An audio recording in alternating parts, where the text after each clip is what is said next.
Hey everyone, Nate Hedrick here, the Real Estate RPH. Welcome to part 4 of our 6-part series all about how to buy a home. Today we're going to talk about the search, the actual hunt for your property. You've done a lot of due diligence to get to this point.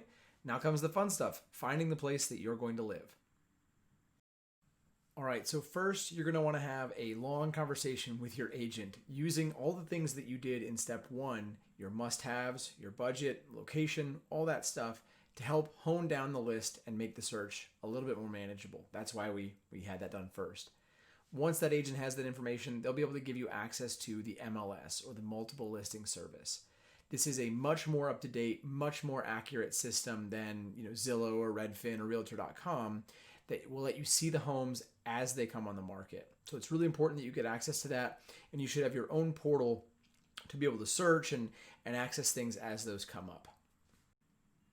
Now, with that MLS access, you'll have the ability to get information in 2 different ways. One will be from your own searches and things that you're looking for on your own, and the other will be from auto emails that your agent sets up.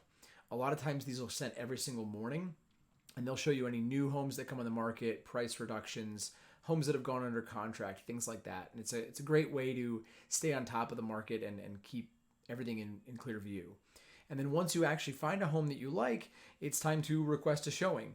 And there are 2 main types of showings. There's going to be open houses, which you're probably familiar with. You've seen signs out, I'm sure, on Saturdays and Sundays for open houses.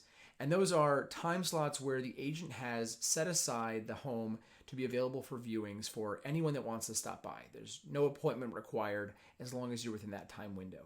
And those are a great way to see homes, especially if you want to go out driving and view multiple homes at any time. But then you can also request a private showing. And these will be ones where your agent will actually be the one that takes you through the home, and it'll just be you and the agent, and that's it. And you'll be able to walk through the home by yourselves and really get a clear feel for that. And so a lot of times those are the way to get into the home and actually get a feel for what it would be like to living there, because sometimes open houses can be a little bit crazy. There's people in and out all the time, and a private showing can be a nice way to really get a good feel for the place during your search process. Now, once you're actually in the home, it's time to do some investigation work. Of course, you want to make sure that it feels right, it feels like a place that you could live, and you want to imagine yourself in that home. But you also want to do some due diligence and look for things that might be problems or things that you'll have to negotiate with the seller. The best advice I can give you is to first look up. Start with things like the roof, trees, any stains or cracks in the ceiling that might indicate things like water damage or a leak of some kind. And then also look down. You want to look for, again, water damage on the floor or new paint in the basement. I've seen multiple homes recently where there was water damage. The homeowner or the seller decided to paint the basement with a really nice quick coat of basement paint, and it looks really fresh and clean, but it's actually covering up some water damage that might be a problem down the road. So make sure you look up, look down, and then test things out within reason. Open up the windows, turn on some faucets, make sure that you're testing things like water pressure and the actual systems that you might be living in the home with. So those are important things to do during your showing, besides just that visualization of, is this going to be the right fit for me? Because those questions become more important as we get to the next step, negotiations. Finally, if you found the right home for you, you want to make sure to do a comparative market analysis on that property. You want to figure out what is of value based on the current market conditions. And there are really 2 good ways to do that. One is going to be through your agent. They're going to look for local homes that have sold within the last 3 to 6 months that are nearby and similar in all the different parameters, right? Square footage, bedrooms, bathrooms, things like that. That will give you a pretty good idea of what similar homes are selling for.